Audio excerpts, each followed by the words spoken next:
Good afternoon, everybody. Welcome to our Seniors Advisory Committee for Monday, June 9th, 2025. We are in person today at the Municipal office. I'll call this meeting to order at 1:35 and ask for the approval of the agenda. So moved. So Member Silverton, Member Myers, moving that the Seniors Advisory Committee approved the 2025 that the Seniors Advisory Committee approved the agenda as circulated. Okay, from that agenda, is there any declaration of pecuniary interest? Seeing anything? And 4.1. Did we vote on that? No, Vote but on that. All in favor? Carried. Okay. Item 4.1 is approval of the minutes. The Seniors Advisory Committee approved the 2025-04-14 meeting minutes as presented. Would you like to move that? Member Meyer, Member Kerr, any discussion? All those in favor? That's carried. Items for consideration, 5.1, update from the municipality. So I've got a few things here. Council supported the walk, bike, and drive safety campaign for up to $500 this year. And we also asked that it be put that it's on the requests at budget time rather than Ron Barnett having to make a presentation every year. That's good. did you say $1,500? Up to $500. 500. Okay. And Does everybody know what that means? Like the bike Yeah. and walk safety? Yeah. it's the armbands and The flashers. part of Campbell Street in Flesherton, Devonley Gate in Markdale, and third line C in Fraser Township that have been designated as school zones. Yeah. So that's been a while coming, but that's been done. And council appointed Danielle Thompson as the acting deputy clerk. Well, make sure that goes in the record. Can I ask a question? How about if I do it all? And then Okay. I have questions at the end. And we also received from staff a report on putting a question on the ballot for the 2026 municipal election. So like a website or, Okay, good idea. so.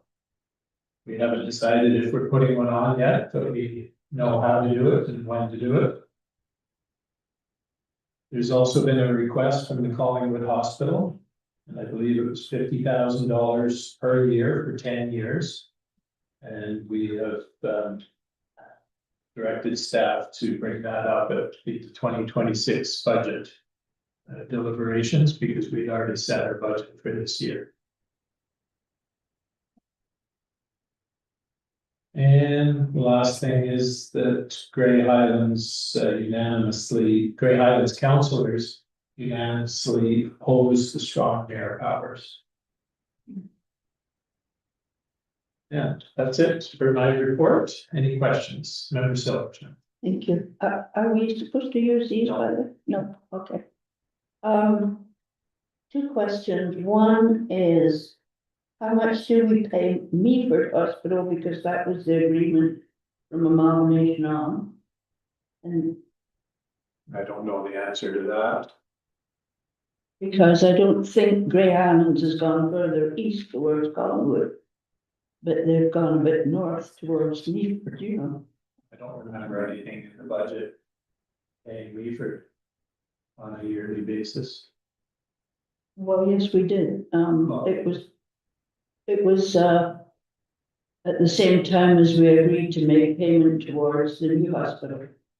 And I remember we paid 50,000 or 500,000 to them in one lump for a certain number of years, and they used it for renovations.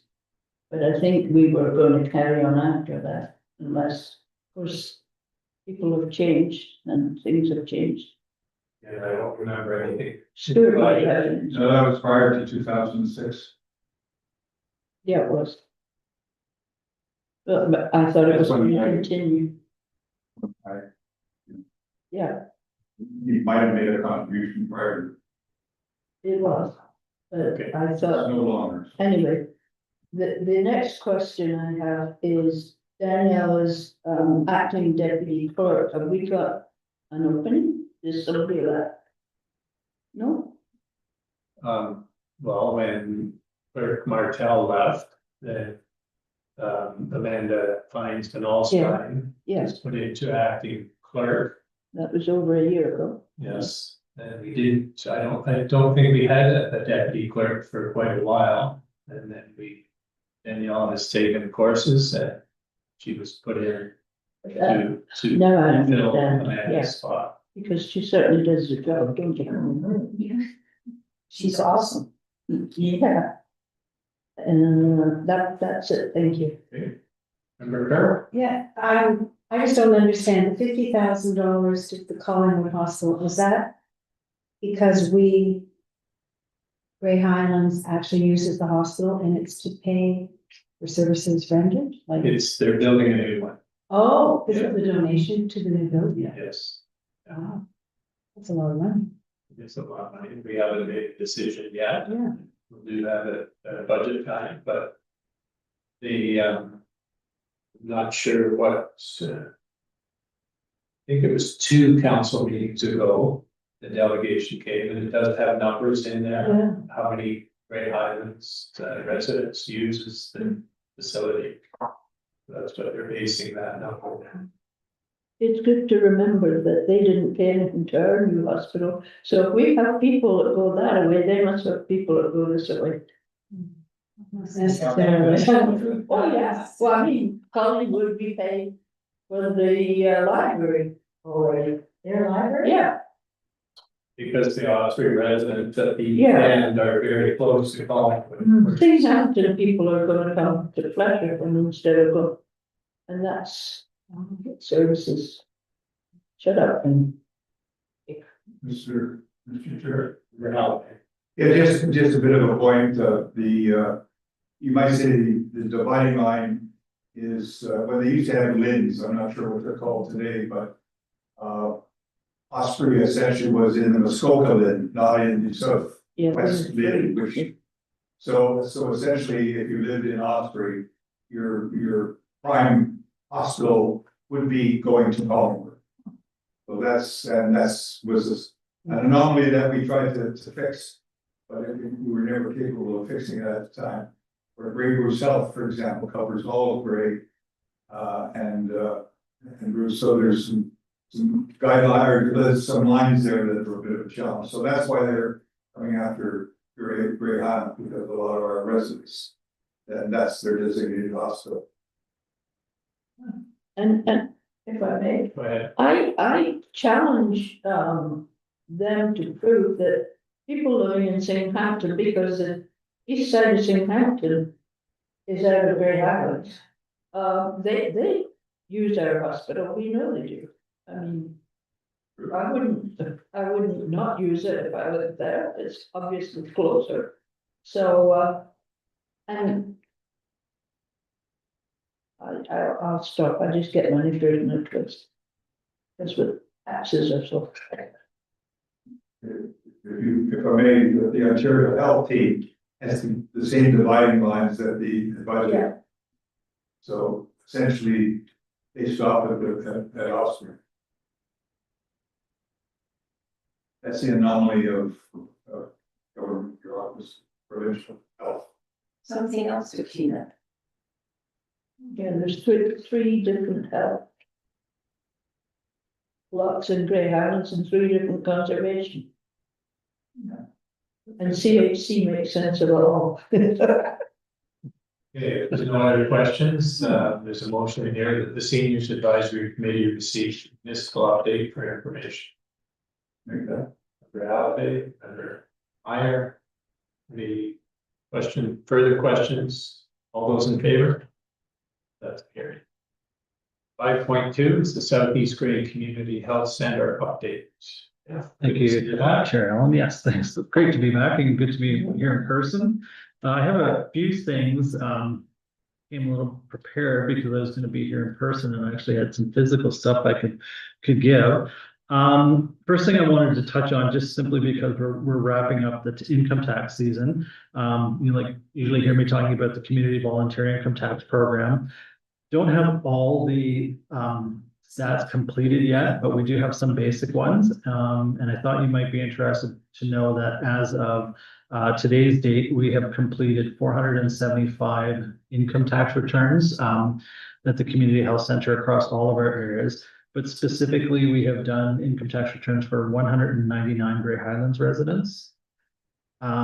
We did a total of 24 formal income tax clinics, plus 3 that we added on at the end. Again, across the whole area, but specifically for Grey Highlands, we had 3 at the Flesherton Library. We had 4 scheduled ones at our community health center in Markdale, plus we added a couple on at the end. We were at the Markdale Library for 1. And we also went into the Grey County housing buildings themselves for a total of 11 scheduled ones and the 2 extra that we added on. So the information I'm hoping to bring back maybe at the next meeting is actually how many of those were seniors. I can tell you anecdotally that probably 40 to 50% of them were seniors. But I would like to get that information more specifically. And what I would also hoping to share by next meeting is the amount of income that we've returned within the community. You may be seeing a report or something coming out from the community health center that last year it was over $1.5 million that was returned into the community through refunds, GST rebates, climate action center, carbon tax rebates, that type of thing. Those pieces of income or money for people that are not able to collect them unless they file their income taxes. So just as a reminder, this is a program that's entirely free to anyone to get their income taxes completed. There are income guidelines that we try to follow because it is for people that are generally considered low to medium income.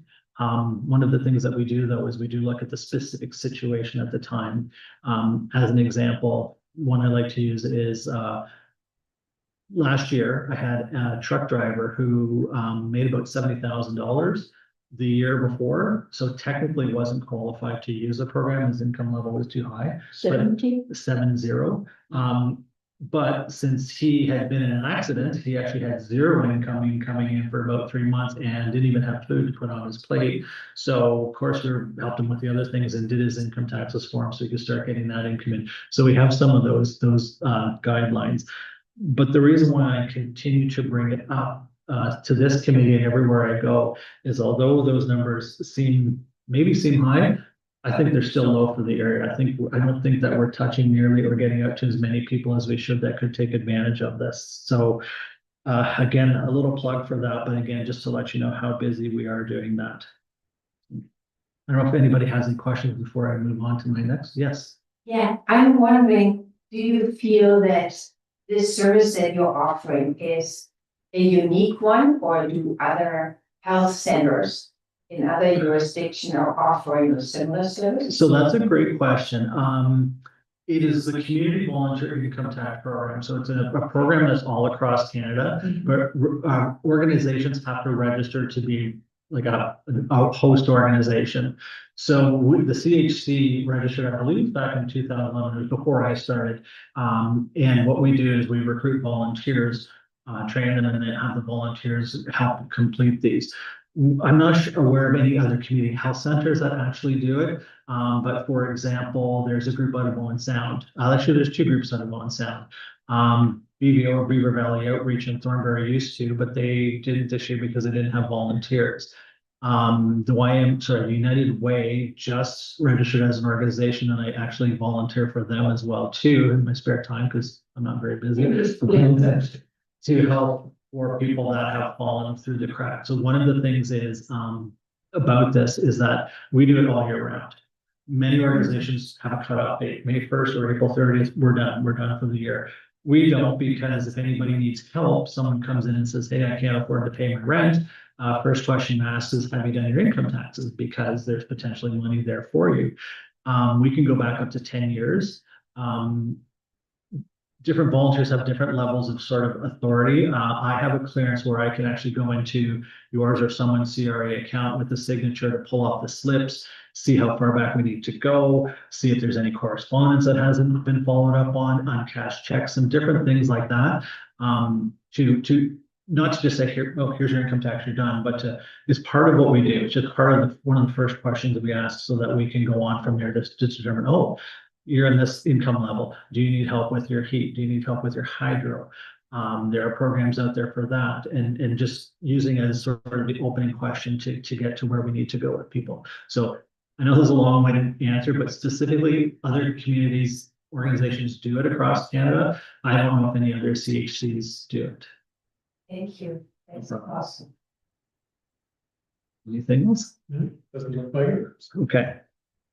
So I'd like to move on to something which I think is another underused resource in our area. They're going to be at the Seniors Fair, and I hope that everyone collects some information, but Home and Community Support Services out of Owen Sound, they cover all of Grey and Bruce. We use them and they are fantastic, especially for the program that they have for seniors. So in a nutshell, what they provide specifically for seniors is there's transportation. Doesn't have to be medical, could be for grocery shopping, could be for a number of different things. They also have hot and frozen meals, like it's a Meals on Wheels program. Now there is a cost to that for the meals itself, not for the transportation. I assume a lot of you know about the Day Away program. That's not specifically for seniors, but it is used quite regularly by seniors. They will pick you up at your home, take you out for a program, get just for some social activities, things like that. And that's rather inexpensive. That's about $13 a week that they charge for that, $13 a day. Is that only for people with dementia? No, it's for anyone. It doesn't have to be for dementia. So I can use an example. My father used it. It was a great way for him. We've actually in the past helped cover the cost of that for certain people for a short period of time because we believe it's an important part of health is being out and being socially active. There's also the overnight respite that they offer, and they charge $40 a night for that. They also have, which is something relatively new, it's called the in-home respite. They will come into your home. Let's say that you're taking care of a spouse who's, your full-time job and you just need a couple hours away. They will come into your home, but they do charge for that program. It's $22.50 an hour. I should mention that a lot of their funding, they have to get funding and fundraise to cover a lot of this. They also have housekeeping. Now their rate has gone up for housekeeping. It's also $22.50 an hour. So again, it's something that you're not going to probably have someone come in and clean your whole house, but if you do need a little bit of help now and then. And the other thing, which is kind of interesting, is the friendly visiting program. So they will have volunteers that will come into the home and meet with, they call them clients, with their clients. Again, that social aspect for people that may not be able to go out, they will have people come in. There's no charge for that, but there is, of course, registration. So on the flip side of that one, they're always looking for volunteers for that program as well, too. They also are looking for drivers for their transportation. The one thing that I did want to mention about the transportation is they are having a bit of a challenge right now. They're actually not taking new registrations for new trips. They put a hold on that. That's the second time they put a hold on it this year. I don't know all the specific details, but the reason that I brought this up is because we quite often in this group talk about soggy mobility and regional transit and how often or how not often it's being used. We kind of expect that soggy mobility will maybe have an uptake, more people using it as new people are not being able to register with Home and Community, because they also do, depending on the situation, they've got drivers in vans that can help with that as well too. So I kind of came in with it. That was a real high overview. I kind of came in with this suggestion, though it's not my committee to do this, is that if you're ever looking for someone to come in and sort of do a presentation and provide information about some of the resources that are available, home and community support services would be at the top of my list, because there's so many programs that they have. And as I said, most of them are geared towards seniors, but not necessarily specifically for seniors. That's a great suggestion. I think we should consider that. Do you think? Yeah, I'm gonna get a lot of people, her seniors. And they are at the senior fair, as I mentioned, so they'll have brochures and things like this. This one's a little bit out of date, but I go through these like crazy. Actually, I usually get them off the internet, but those are available. So I don't know if anyone has any questions, but yes, sir. Remember how The funding, for this organization comes directly or 100% from the province, or is? No, they, if you even go on their website, one of the first things that pops up is donations. So I don't know their formula. I've never worked there. But I'm familiar with a little bit of it because of the people that have worked there. So part of it is funding from the province, my understanding is, but there's also a large chunk that comes from fundraising and donations. And of course, they raise, because they raise money by charging for some of their programs as well too. But they're certainly not out making a huge profit or anything like that. No, I understand that. That's good. That's good. But also, looks like a lot of fundraising needs to even happen through the CHC. So I'm just saying that maybe more people need to be aware that fundraising is needed for these organizations. Absolutely. Yeah, I think absolutely. that's where I'm coming from. Yeah. The other thing I read is they're changing their name. I thought there was a name change for this organization coming under the wing of the province.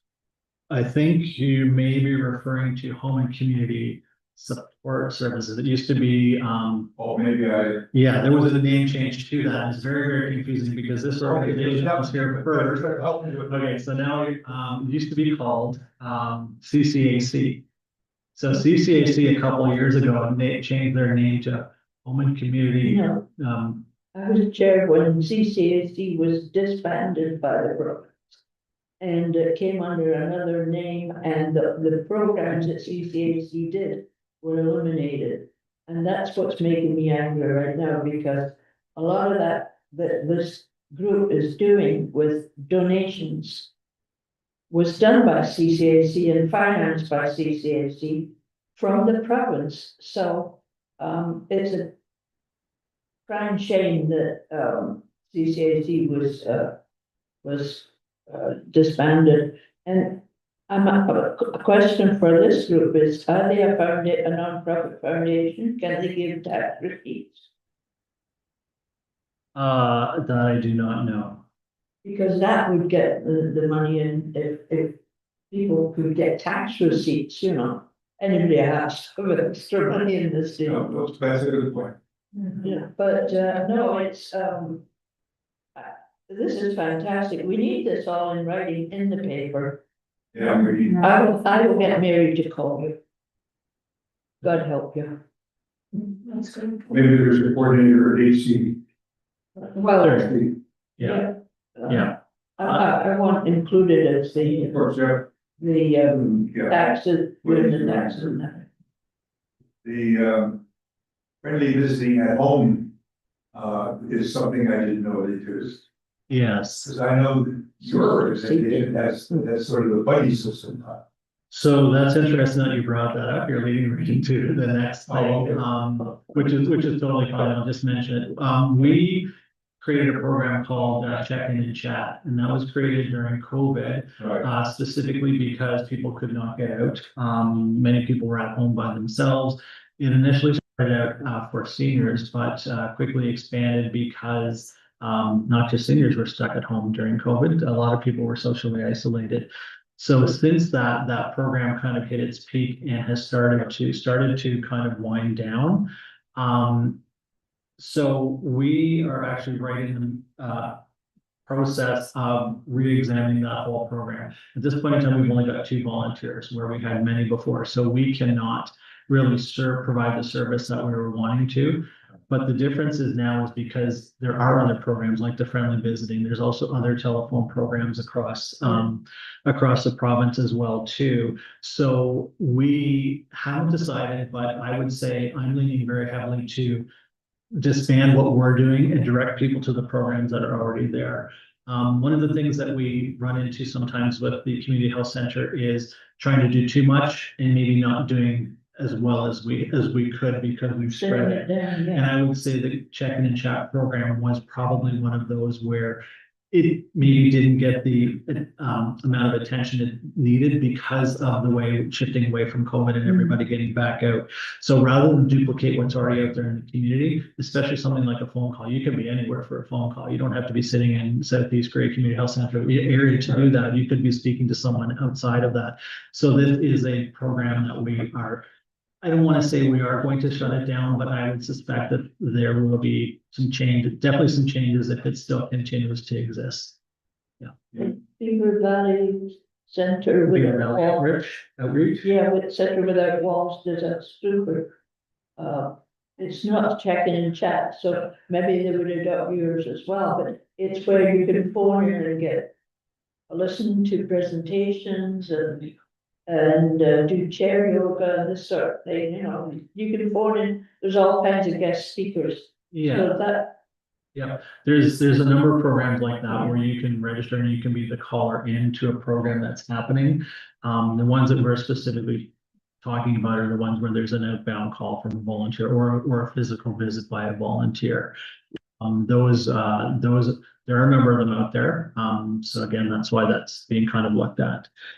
Okay. I can't remember where I was going. Were there any other questions? Yes.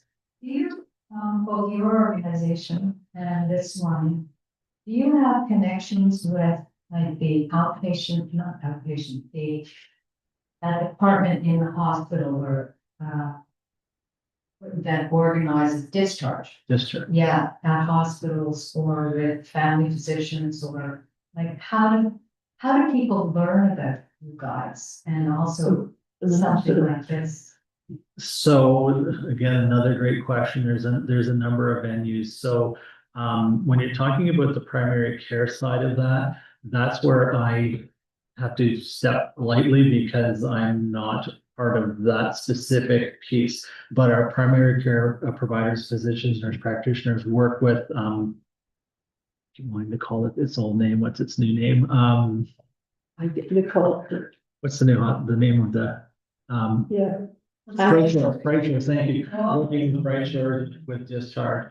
But I also, part of my role as a community developer is the system navigation piece. So I need to know, it's my job to know what all the programs are available and how people transition from one to the other. So I have connections within all the different organizations, including the hospital in Owen Sound. So if there is anything specific that someone may need, they may contact me directly, or they may be directed through their primary care, or if one of our nurse practitioners, doctors is their primary care provider, they'll send me a note or send me a referral and I'll make the contact for that. So yeah, that's a big part of what I do is just helping people's, we call system navigation. Basically what that means is if there's a program that you may need or be interested in, I can direct you to that program. I can tell you what's available and what's not. But our organization also takes things a little bit further where we may go out and do something specific. I always use an example as this example. There was a family between Flesherton and Dundalk a number of years ago, and there were 6 girls, 6 kids in the family, and it was October and they hadn't been to school yet. So there's a little bit of a concern. Well, we found out that they hadn't been to school because none of them had shoes that fit. Couldn't go to school in bare feet. So talking about donations earlier, through some of our programs, we were able to use funding to actually go out and buy shoes. So we have done that in the past. We've gone out and purchased shoes. There's winter coat programs, but we have had to do that. We've had to go and you name it. There's I don't even, it's a huge scope. If that program or that product is not available for whatever reason, and we're able to provide that, we will provide it. We've helped people, seniors with glasses. We've helped people with mobility aids, repairing them, because there are programs for mobility aids, but If they break, there's no program for that. So someone needed some brakes fixed. So we were able to help with things like that. So the donations and the funding that we get in, some of it goes towards that. We call our, well, I call it the emergency fund, but we're able to do that. But the big part of what I do is, I guess, in a nutshell, there are 3 types of clients that I have. The people that call in and say, hey, is there a program, or is there somewhere I can get help for this? And I say, yeah, here's their contact information, here's their phone number, and they go. And the second group of clients is, and I'm like, do you want me to call with you? Do you want me to make contact with them and then have them call you? Yeah, that would be great, because people just, aren't necessarily comfortable with. And then there's the third one, it's like, yeah, and I just literally have them sign a consent to share information, and then I will do the legwork for them. I will literally make contact with them. I will literally get stuff delivered to their home or whatever that might be. Those are more time consuming, but those are the things that we do. So that's kind of it in a nutshell, is if there are programs, they come either through our primary care provider to me or to our team. If it's someone that's just in a little bit of fields of activity, might go to Kathy for the chair yoga, whatever that might be. And that's how that works. Curtis Overton. Thank you. That calendar that the CHC puts out by email and physically when people come for the good food box and things, that would be excellent to add to it, a lot of this that you're talking about, because it gets to people. And also, it would be good because there's a lot of seniors that don't have access to internet or wish to use internet. It would be good if it was in the newspaper. Maybe you could work with our what's happening in Great Highlands thing. You're laughing at me. No, I'm laughing. I'm keeping. I'm laughing because one of the things I love about this is you always lead into the next part. We have a half page every second week. We could maybe put it in for seniors and others that need help.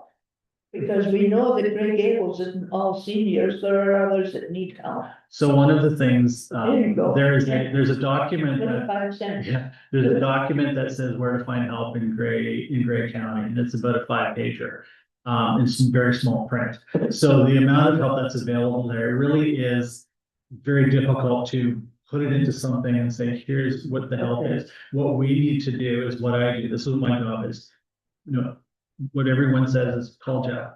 And I literally have dozens of people calling and say, yeah, someone just told me to call you. I'm like, oh, okay, what for what? And then we go from there. So there's 211, which I hope everyone is familiar with. 211 is your information source. I like to say I'm a local 211 because I know the local stuff. I can also branch out.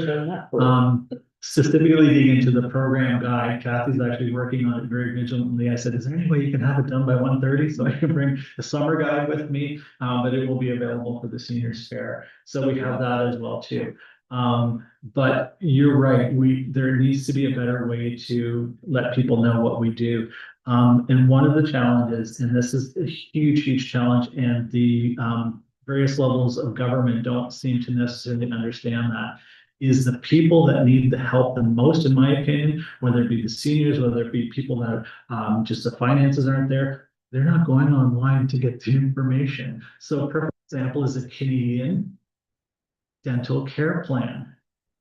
It is available for everyone now. Everyone, not just seniors, everyone. You got to apply online. You know how long it takes to apply? I can do it in less than a minute. But someone that doesn't have access and they got to start doing papers and send it in, you have to reapply. You have to every year. So it's a very simple thing to do. So when this came out, I spoke with a colleague of mine that works for United Way, and we thought we need to get this out to people because we've been asking for dental care for years and years and years, and now we have it, but it's not easily accessible. It is accessible, but it's not easy to get started. So between she and I've gone to the Ontario Works, I've gone to Grey County, I've gone to the ODSP, I've gone to our primary care, trying to get the word out, and hopefully what we're going to be doing in the near future is setting up, instead of tax clinics, dental clinics. Say, come on in. come on in, sit down, get your information. 2 minutes later, here's your confirmation number. You'll get your stuff in the mail shortly. You'll have access to dental care, and doing that on a regular basis. One of the qualifications is to have your income tax done. So if you don't have your income tax done, well, guess what? Come over to this desk. Jeff can help you out over here. So it's all part of that wraparound care that we try to provide. So the idea is that we would have people come into the community health center as an example for, 4 days on a Friday afternoon, and we would have a number of people there with laptops and sit down, let's get this taken care of, because we have to be proactive. Because by the time you're sitting in a dentist chair and you've got an issue with your tooth and you don't have the care, it's too late. You can't say, oh, I'm going to apply tomorrow. Can we hold off on this? No, that's not going to happen. And it's a huge thing for seniors. I hope that many seniors have already had their coverage when it was only for seniors. But this is for everyone. So one of the things we actually were tossing around as an idea is maybe I set up with my laptop at the seniors fair and a little sign that says, come by and I'll sign up for your, You can come to the farmer's market every Saturday. Good. Yeah, but you won't. Well, But you can also phone in. I've got some seniors to phone in, and it's quicker than. yeah, you quicker can phone, than- you yeah. can phone in, They don't have- yeah, you can phone in if you have the information. Yes, you can absolutely do that. So again, that was one of the things that I wanted to bring up. There is an income barrier though. If you have a family net income of 90,000 or more, you don't qualify. There's a scale where it drops down, but again, honestly, very few seniors that I'm working with, actually, none of the seniors I'm working with would be in an income category that would be above that. So that's one of the things that we really want to focus on. We're kind of taking the, as I said, the proactive approach. We want to sort of lead the charge on this. It's funny because as I'm connecting with other community organizations, they are going, oh, well, we never thought about that. That's a great idea. So we're trying to put together a plan to do this without it getting too crazy, something that we can manage, but still get to the people that we need to get to. So I am going to stop there. Unless there's more questions. Yes. One of the programs that the paramedics, Greg County offer is the SOS program. How does that work, interface with you? Are you? Sorry. I love it. You're just gonna talk about. Friday afternoon, we got a call from a young man who's staying at the Key Motel in Chatsworth, and of course, Chatsworth is part of our area. Right. Call us for food. He had nothing. So again, as part of the wraparound care, we were able to actually, in this case, someone from United Way, I connected with them and I went down, came down and brought down some food, what we call a kettle hamper, a kettle with water and then things like oatmeal and dehydrated food, stuff that they could use in a motel room. But that was only the ask. But when someone's asking for food, there's a lot more going on than that. So what I did is I sent a referral to the SOS team. And then they connected with me first thing this morning at about 20 after 8 as I was getting out of the shower. And we have set up for the SOS team to go to the motel to meet with this client specifically. So we work very closely with the SOS team. They are not part of our organization, but they provide a lot of different things. They provide drug and alcohol, mental health counseling, addictions counseling. They have a nurse practitioner that comes so that can deal with any potential wounds or prescribe medications, because that's a huge issue in here. If you don't have a doctor, how do you get your medication prescribed? Yeah. You know what you do, you jump in an ambulance and you go to the emerge, and then they prescribe you a week's or a few days worth, and then you got to do it again because it's the only way you can get it prescribed. They have, as I said, mental health. Anything as far as clean supplies that they might need. In this particular case, they're bringing this guy coffee. That's all he wanted was coffee. He said he was having a bad reaction to not having his caffeine. I can vouch for that. So we work with them very closely. Interestingly enough, although it's outside of Great Highlands, we set up. They were coming down to Dundalk. So in Dundalk, they were coming once a week. And what we did is we took that model of the things that they were bringing and said, you know what? We don't need them to do that in Dundalk. We've got the resources there to do it. So in a case where this had happened in Markdale, or in Flesherton or somewhere close, we have those same types of resources that we not necessarily dispatch, but could have brought someone in to access some of that. We've got addiction counselors, nurses, again, our resources as far as food, tents, sleeping bags, whatever someone might need for that, we have access to that. So we're in a sense a little bit like a small SOS team, but we're not as mobile as they are. Yeah. One more. Slip and fall is one of the biggest problems for seniors. A lot of people, let's say, have the watches on, and I have one that's, an Apple one, and let's say it's all part of my package. So they have a lot of people, unfortunately, do have that. I think Marine has one around her neck, but they have to pay $40 a month. So I don't know whether there's anything in the ether that's going to solve that problem. Because I know that there are lots of people that are ending up in sort of in their dying day, become slip and fall and die. So I just had a referral last week with a woman in that exact position who was trying to register through a program through one of the hospitals in Toronto for a monitoring program. And I believe because that one was through the hospital, I don't know the details on this stuff, to be careful, but there was a program that she didn't quite qualify for, technically because she hadn't fallen yet. Well, then she did fall, but in the meantime, she had subscribed to one of those programs, and I was able to provide options. These are the options that are out there. So she was able to do that, but there is a cost. And the challenge again is that if you can afford it, great. If you can't, what do you do? So if someone came to us in a really needy situation, what we could do is we could try to brainstorm and figure out, is there a way that this could be covered for 6 months, for a year? How would we, like, we would take that on and say, how can we fix this, even if it's for 6 months or for a year or something like that? We wouldn't turn our back on that. We would definitely do that.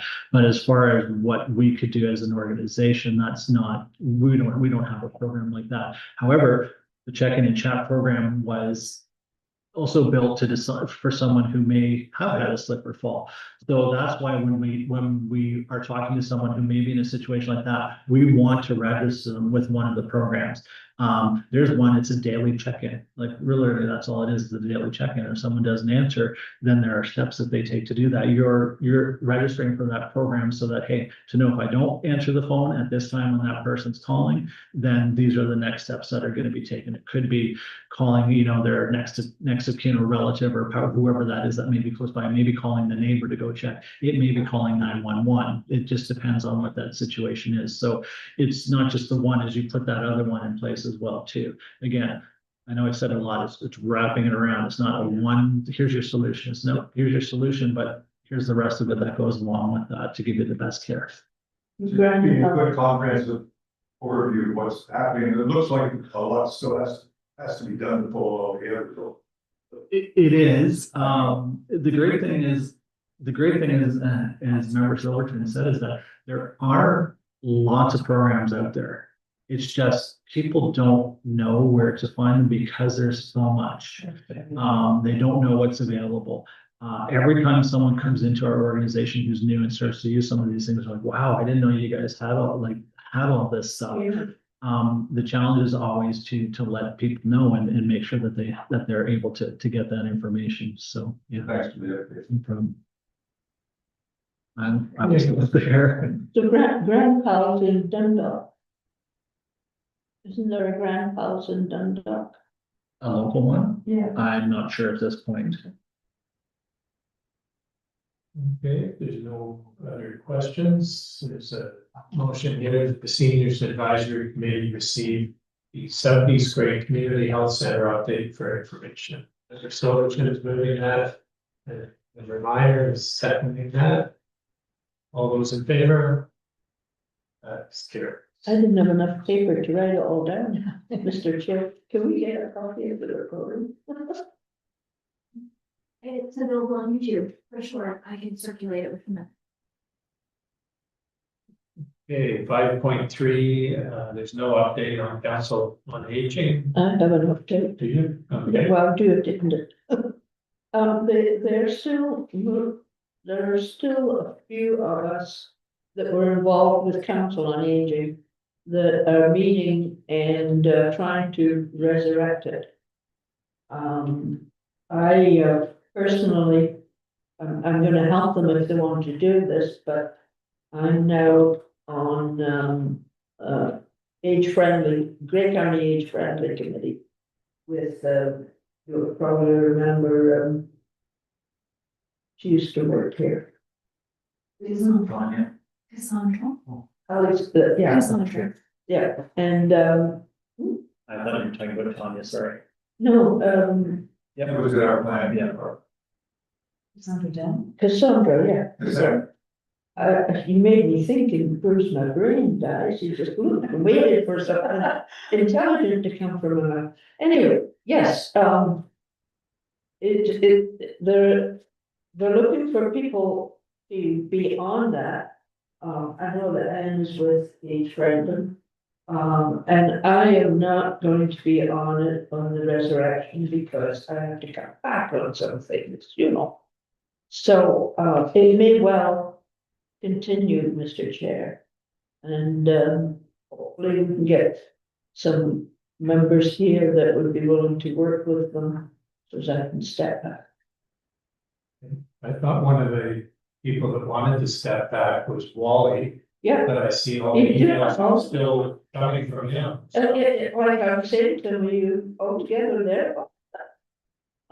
He and, Dave there were three people that actually made it work. And that was Tanya and Wally and Dave. And I blamed them, and I blamed them in a loving way. They had done 99.99% of everything to do with Council on Aging, and we just floated along with it.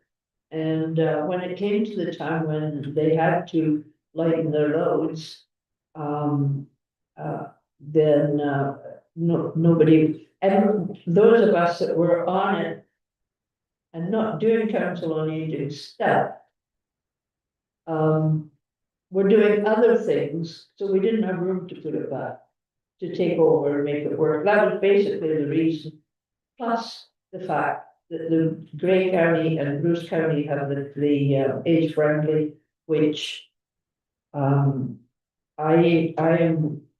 was surprised to find out there weren't really any seniors represented on age friendly. And Cassandra has welcomed me and Anne on board. And we will be able to talk about retired persons and programs for them, so. Mr. Chair, you may still be on Should I need? Okay, any questions, other comments? Okay, motion that the Seniors Advisory Committee receive the Council on Aging update for information. Member Meyer, Member Silverton, all those in favor? That's carried. 5.4, I think we can skip over. And we'll go to 5.5, each friendly healthcare subcommittee updates. Who would like to start? Okay, sure. Well, I think the update is all in the program. All right. it. Yes, It's all here. beautiful program. And we're very, very grateful to the municipality, to Danielle, who contributed immensely on a description of the this committee, which will appear at our table. And also to Jerry, Lynn, and Catherine, who are doing communications, they put this together. And we're gearing up and we're all doing a little bit of a sun dance. Hopefully we're gonna have sunshines on Wednesday. And I think and we're just very much appreciative of the work that the municipality did and significance. Financial and otherwise. And as far as setting up, you need more help or? We don't know. Well, we think, oh, you have an idea. Go ahead. Yeah, okay, So, I don't really know how much is supposed to be set up, because as far as I understand, there are people from the community, like janitors, who are helping with chairs and table setups, right? I think so. But then we probably need somebody to coordinate where, and I'm not sure who from the municipality is doing that. Who gets what table, like, there must be numbers on them. So who is doing all that? Probably the municipality, or are we supposed to do that? So I'm not sure. Municipality. Okay, so, If I may, you just tell Rob Del Duca how many tables there. yeah. And then you go in and move it to where you want them. yeah, but there are certain, like, the booths are numbered in the program. And so, people need to know where to set up. They will be. And I assume that, I mean, was it from somebody from the municipalities doing that? And you don't go.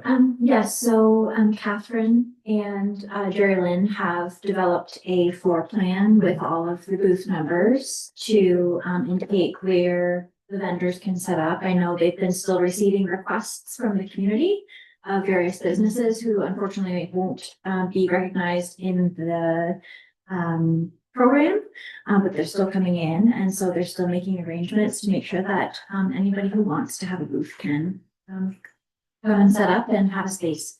Okay, and then I think it was like either Louise or Anne, somebody asked if we could show up at 8:30 in the morning to help with the setup On the day off. on the day off. So you still need that, right? Okay. Maybe not Perfect. but some people may arrive early and need to Yes, decide thank you. tables. So do we know what time the invites will be open? I'm assuming we have. oh, 8 o'clock. We'll be there. What's that? Yeah. Check the floor plan. Yeah, I've got a full plan too. So- I'll come over. Okay. No, It's a long day. But then officially, the, like, for all the visitors, and so the vendors will be there early, but then for the visitors, it starts at 10 a.m. and it goes until 2 p.m. in the afternoon. And as I understand, we also have, senior advisory committee table there Yes. that needs to be manned. And Lynn said she would like to help out, and, I'll do 4 hours. no, you can't donate. I want to do 4 hours. I'm a lazy son of a starfish. What is it there for 4 hours? Okay, I thought maybe everybody does an hour and we're good, no? Okay, so I put you down for 4 hours, but then maybe there should be something, like, I will pop in too, and Marina wanted to help. Whatever you need me. We don't need you anymore. You don't need me. Or you don't want to, would you Yeah. like to help out? Sure. Yeah, okay, so then I think we should always have 2 people at the booth. Right, so it's for sure, Lynn and Marina, and I will always pop in and help out if they need to eat something, I'll go to the washroom, whatever. Is that fine? Okay, very good, perfect. So then from 10 to 2, and then I help with the setup of the booth and with the takedown. Okay? Thank you. Thank you. I haven't done anything yet. On Saturday, everybody that was over the age of 20, I told to come on Wednesday. At the farmer's market. Okay, that's good. Yeah. The food is being delivered. And the food, is being delivered by food and then there are other vendors that provide some food? Not much, no. Oh, not much. No, Okay. Foodland is the primary vendor. Okay. They gave us an extraordinary discount, like just really what it costs them, which is up to over $1,000 worth of a gift. So they really are a sponsor. And they're doing beverages, food, dessert, Soup and sandwiches? not soup. Oh. Not soup. They're bringing it all in, and they're staffing, yes. Are they staffing that part? And they also have their own tent, because they want to tell people about a food delivery program that they're developing.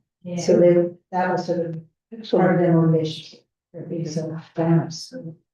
Okay. So we actually applied for a grant for this event, and because of all the roving of different parliaments and everything, we waited, but we have raised so much money, we can't have a grant. So we are grant free and whatever was in the bank remains in the bank and probably more money will go into the bank. Yeah, it's really the support from the community has been. So you started off with a budget. Yes, yes. May I thank you. I think that there should be a prize or prizes for everybody that gets signatures of these. On the back? Yeah. Well, everybody has to show up. Yeah, so the people that come in and they get a doohickey, they have to find out who it looks like, and I bet you nobody finds me. I don't wear green. Oh, it's a nice color, it's almost. I think Stuart's the one that looks the most like this caricature. Yeah. And, well, This drawing came through a call, Ivan's a friend, somebody you know, right? And- Ivan did a display at the Fletcher Library, all right, Yeah, and he did several people down there, and then I hired him to do one for me. yeah, And then we got talking and talking to you, and then so I thought this might be a good thing, Yeah. to have our community, our group here represented. And so, and work with Ivan, who lives in Markdale, and he came up with this. I sent him some pictures and, so there it is. It's just for fun and I think it's cute. it's great. Question that I had is at your table, I'd like to see some register. In other words, where somebody comes to you, gives them your name, their address, the telephone number and email address if they had it. I'd like to see us try and build a database of people that we might be able to contact. As volunteers? No, just FYI. There is a database on a list, and it was set up by the peace committee. Every time we have a lunch, we get. What I'm saying is, I think it might be worthwhile to investigate, I was for going the to seat. suggest we start with that if you would. You could use the peace committee one to add to it. Yeah, well, that will be part of our action plan, you know what I'm saying? That committee is on hold because of what we're doing here, so anyhow, I'm just suggesting it might be useful to have it in the future. And should we be also getting a mailing address for those Yes. that don't have? Absolutely. It would cut into our money, our reserve, but if there's 100 people out there that want to receive information, Yeah, whether it's once a month, Right. mail it to them or. Yeah. 25 years ago, I had a database of 16,000 email addresses. and they're inseam size and they're. And they were very powerful tool. I'm not sure if that's still part of the process, but we should also get some feedback on how people are, how people like this event. So that if we ever, so that we can decide, do we ever want to do this again? And maybe then implement some of the ideas that people bring forward. And if we do that, then, we could have a draw. And I'm not sure whether that is set up or not, for like some prize. And for that draw, we can ask people to provide their name, their phone number, their email and their address. And then we have it all. And We're doing that. you're doing that. Yeah. Okay, perfect. So there is the draw and we have prizes. Louise is being like a seller, like you do this best. Getting stuff given for the draw. So we have a number of prizes. And so if people want to be a part of the draw, they get that. They have to fill in the ticket that says who they are and da. They won't say their age, I don't think, but probably most of the people they are seniors. We keep that, the information piece, and then they have their number and there are, how many prizes? 4 or 5? It's on here, yeah. Yeah. And then the evaluation, we did an evaluation, when all the ways evaluations are sort of tedious. We tried to make it an age-friendly evaluation and we came up with, would you come back again, yes or no? Because that's really the ultimate test. Would you ever come back again? Yes, means you loved it. No means no. don't care what. the- So it's highly valid in terms of evaluations, and it would be feedback. It's not can we- micro feedback that we're talking. No, I don't need Can to we write get- a feedback, but if we then connect people's contact, name and contact Yeah. information, then we can build a database from it. Oh, totally. Sorry, can you print out some stuff for us to use at the seniors table? Well, we have, Daniel has done some. Oh, yes. Okay, So in my talking notes, Yes, it says that this is the first annual. yes. yeah. Great. And that's it, really? Annual? So that's, Pretty that's, nice. that, for Yeah. everybody, that means we're having one there. Good luck, good luck, good luck. Yeah, And so this is set up at the seniors advisory committee table? Yeah. Right? what part? The price and the draw? No, that's at the front door. Okay, because whoever is sitting there That's and what I getting thought. that information, Yes. you know, even if you are just having yes or no thing, we can still ask people, what did you like best, or did you not like something, and then we can take notes. I mean, you know, I hate to see people walk away without sufficient feedback for this event. And maybe there's something valid we haven't really thought about or considered that we should for the next time, right? I'm just suggesting this, It's just. I know it's work, and, you know, but I haven't been involved at that level, so I just wanna make sure it's not, that we consider it, because it's valuable. We are doing this for others, so don't assume that everything we think is cool and great, other people consider it in the same way. We'll turn that off real fast. Okay, sounds like everything's under control. Yes. Just a If question. I might, a point, if you're collecting people's information to use for a later date, you need their consent. Yeah, So you, On the like a list, yeah. tick box to say that you consent to them, Yeah. could be a market or two or whatever it is. Yeah. Okay, we don't have that at this time. We were not, like, we had enough to do without doing a formal evaluation of care, the collection of data. We know that's a shortcoming. It's there, and we don't have a release of information on the stubs. I'm pretty sure. Well, we can, just, Have a pad paper or something.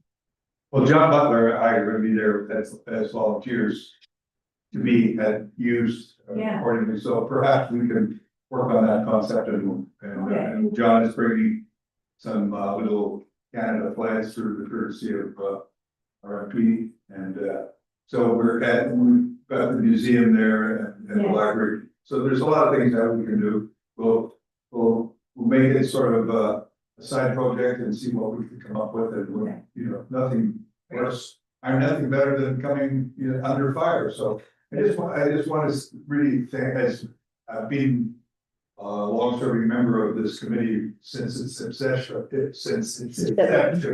And I have to thank Wally Halliday, actually, who's no relative of mine, for doing the survey or initially to create this organization, and we've been, I don't know, since 2017, I think, that first got started, so it's really, I want to thank you ladies for taking on this task and performing so well.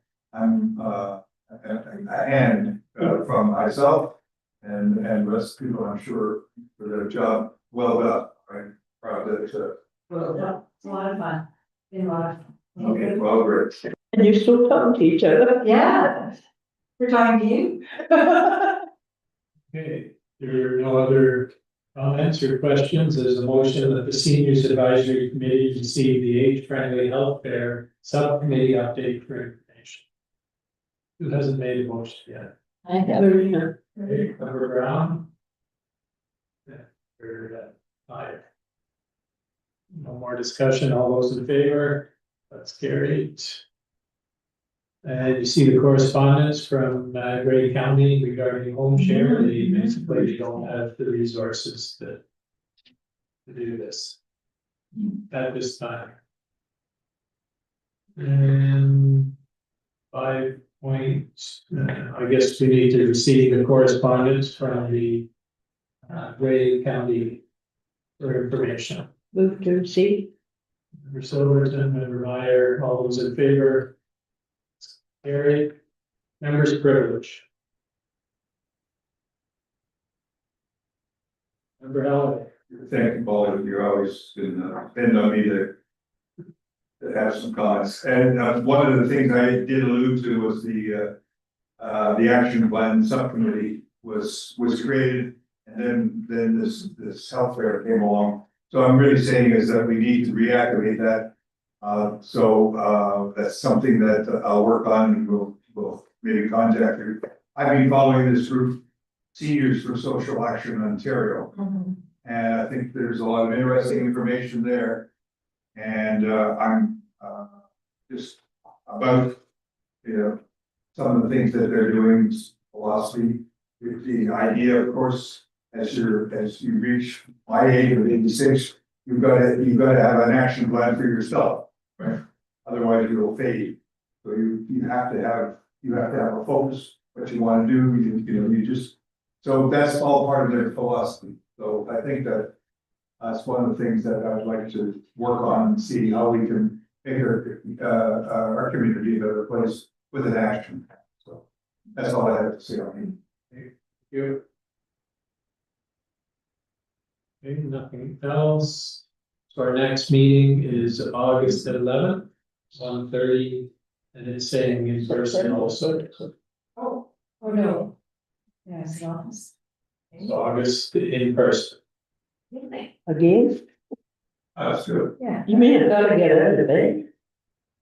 Okay, so the last motion, the Seniors Advisory Committee adjourn at 2:41 till the next meeting or the call of the chair. Member Silverton, Member Kerr, all those in favor? That's carried.